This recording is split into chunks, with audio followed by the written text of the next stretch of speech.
warahmatullahi wabarakatuh. Saya Novia Ulfa dan teman saya Sukma Ningsih beserta Erlin Sarwila.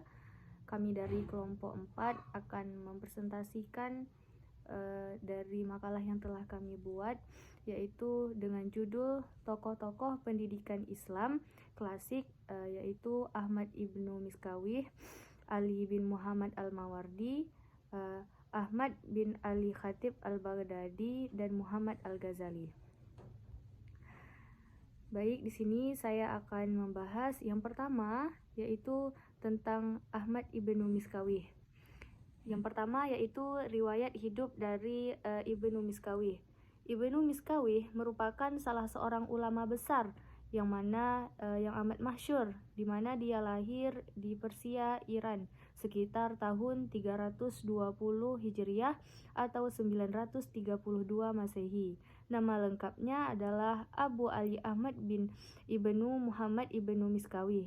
Ia terlahir pada era kejayaan dinasti Abbasiyah dan hidup pada masa dinasti Buwayhi yang sebagian pemukanya bermazhab Syiah.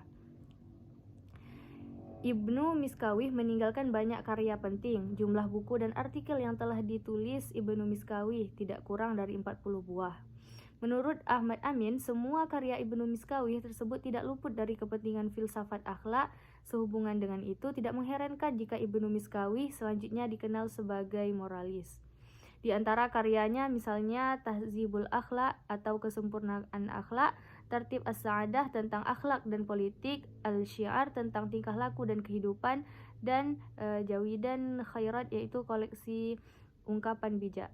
Di mana pemikiran pendidikan Ibnu Miskawih yang pertama yaitu pemikiran Ibnu Miskawih mencakup berbagai unsur dalam pendidikan, di antaranya ialah tujuan pendidikan, materi pendidikan Islam, konsep guru ideal, lingkungan pendidikan, dan metodologi pendidikan. Kemudian seluruh unsur penting dalam pendidikan ini akan diulas komprehensif dalam bahasan ini. Yang pertama yaitu konsep manusia paripurna atau insan kamil, kedua konsep akhlak dan Islam, kemudian tujuan pendidikan Islam, dan materi pendidikan akhlak. Yang kedua, Ali bin Muhammad Al-Mawardi. Yang pertama, riwayat hidup Al-Mawardi. Nama lengkap Imam Mawardi adalah Abu Hasan Ali bin Muhammad bin Habib bin Al-Mawardi Al-Basri. Imam Al-Mawardi dilahirkan di Basrah pada tahun 364 Hijrah bersamaan pada tahun 974 Masehi.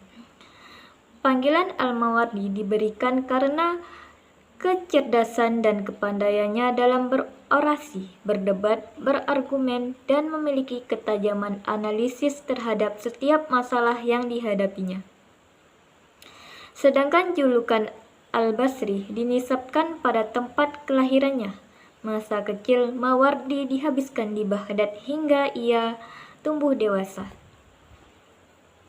Sedangkan yang kedua yaitu pemikiran Al-Mawardi dalam bidang pendidikan. Pemikiran Al-Mawardi dalam bidang pendidikan sebagian besar terkonsentrasi pada masalah etika hubungan guru dengan murid dalam proses belajar mengajar. Pemikiran ini dapat dipahami karena dari seluruh aspek pendidikan, guru memegang peranan yang sangat penting, bahkan berada pada garda ke depan. Al-Mawardi memandang penting seorang guru harus memiliki sikap tawadhu atau rendah hati, serta menjauhi sikap ujud atau besar kepala. Menurut Al-Mawardi, sikap tawadhu akan menimbulkan simpatik dari para peserta didiknya, sedangkan sikap ujud akan menyebabkan guru kurang disenangi. Sikap tawadhu yang dimaksudkan Al-Mawardi bukan sikap menghinakan diri atau merendahkan diri, tetapi sikap tawadhu yang dimaksudkan adalah sikap rendah hati dan merasa sederajat dengan orang lain dan saling menghargai. Selanjutnya, Al-Mawardi mengatakan bahwa seorang guru selain harus bersikap tawadhu juga harus bersikap ikhlas.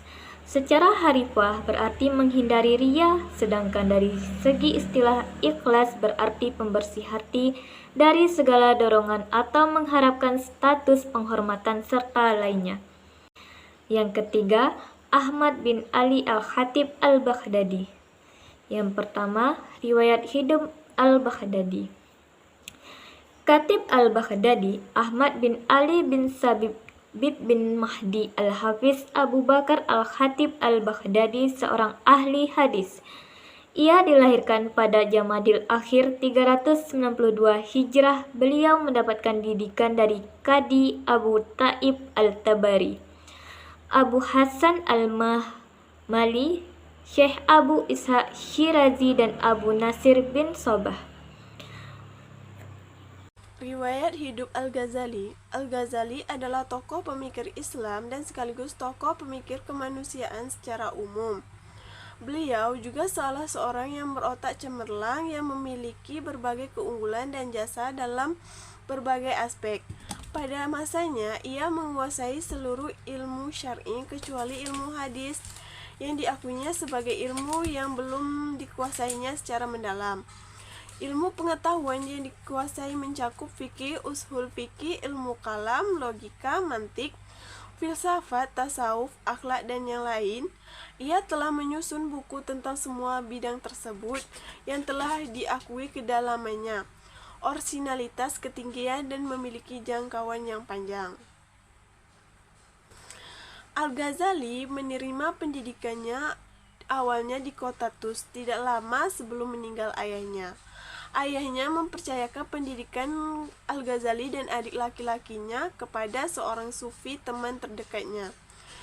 Dengan bekal sedikit warisan yang ditinggalkannya di bawah bimbingan sufi tersebut, Al-Ghazali mempelajari Al-Quran, hadis, mendengarkan kisah tentang para ahli hikmah, dan menghafal puisi cinta mistis. Setelah dana pendidikannya habis, ia dikirim ke sebuah madrasah mempelajari ilmu fikih dari Ahmad Ar-Razakani.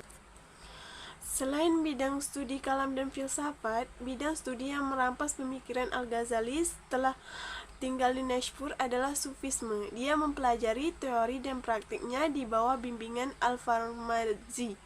Akan tetapi, meskipun dia turut ambil bagian melakoni kehidupan sukar dan melelahkan sebagai anggota baru sufi, namun ia mendapat apa yang dicarinya.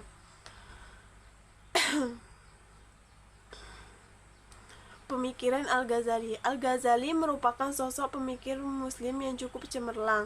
Dia telah memberikan andil yang besar dalam sejarah perkembangan pemikiran Islam.